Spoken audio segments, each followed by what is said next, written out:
NRA news కి స్వాగతం. ఈ రోజు వార్తా విశేషాలు. నేను ఈషా ఫౌండేషన్లో ఫుల్ టైం వాలంటీర్ని. 2004 సంవత్సరం నుంచి గ్రామోత్సవం మొదలైంది. మొదటిగా తమిళనాడులో మొదలైంది. 2023 సంవత్సరం నుండి దక్షిణ భారతం వ్యాప్తంగా జరుగుతుంది. ఈ సంవత్సరం ఆంధ్రప్రదేశ్లో 12 జిల్లాల్లో గ్రామోత్సవం నిర్వహించడం జరుగుతుంది.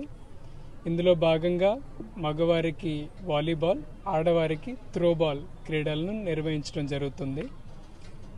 కేవలం క్రీడలు మాత్రమే కాదు, గ్రామోత్సవం అంటే మన గ్రామీణ సంస్కృతిని ప్రోత్సహించడం, అలాగే అంతరించిపోతున్న కొన్ని గ్రామీణ కళలను మళ్ళీ వెనక్కి తీసుకురావడం కోసం ప్రయత్నం చేస్తుంది గ్రామోత్సవం.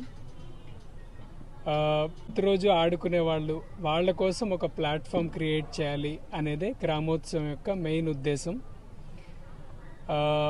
తర్వాత ఈ పోటీలు 3 స్థాయిల్లో జరుగుతున్నాయి. జిల్లా స్థాయి, ఇందాక చెప్పినట్టుగా 12 జిల్లాల్లో. తర్వాత రాష్ట్ర స్థాయి, సెప్టెంబర్ 7వ తారీఖున రాష్ట్ర స్థాయి పోటీలు. ఈ 12 జిల్లాల్లో గెలిచిన మొదటి 2 జట్లు రాష్ట్ర స్థాయి పోటీల్లో తలపడతాయి. ఆ తర్వాత అక్కడ గెలిచిన 2 జట్లు దక్షిణ భారతం వ్యాప్తంగా జరుగుతుందన్నాం కదా. సో ప్రతి రాష్ట్రం నుండి జట్లు వచ్చి చివరిగా ఫైనల్లో సెప్టెంబర్ 21వ తారీఖున కోయంబత్తూర్ ఈషా సెంటర్లో జరుగుతున్న ఫైనల్లో అన్ని రాష్ట్రాల నుండి వచ్చే జట్లకు ఫైనల్స్ జరుగుతాయి. ఫైనల్ విజేతకు 5 లక్షల బహుమానం ఉంటుంది. వాలీబాల్ అలాగే త్రోబాల్లో కూడా.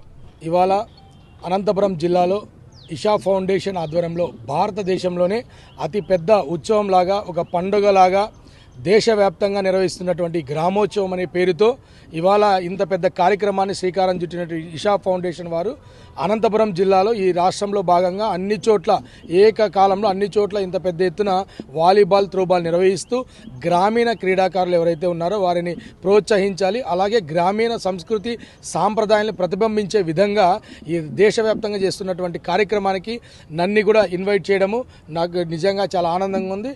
అట్లాగే ఈ యొక్క కార్యక్రమం నిర్వహిస్తున్న ఇషా ఫౌండేషన్ వారు ఇలాంటి కార్యక్రమాలు నిర్వహించడం వల్ల ఏదైతే విద్యార్థులు, యువత వారందరికీ కూడా, మహిళలందరికీ కూడా ఇలాంటి కార్యక్రమాలు ఒక వేదిక కానున్నాయి.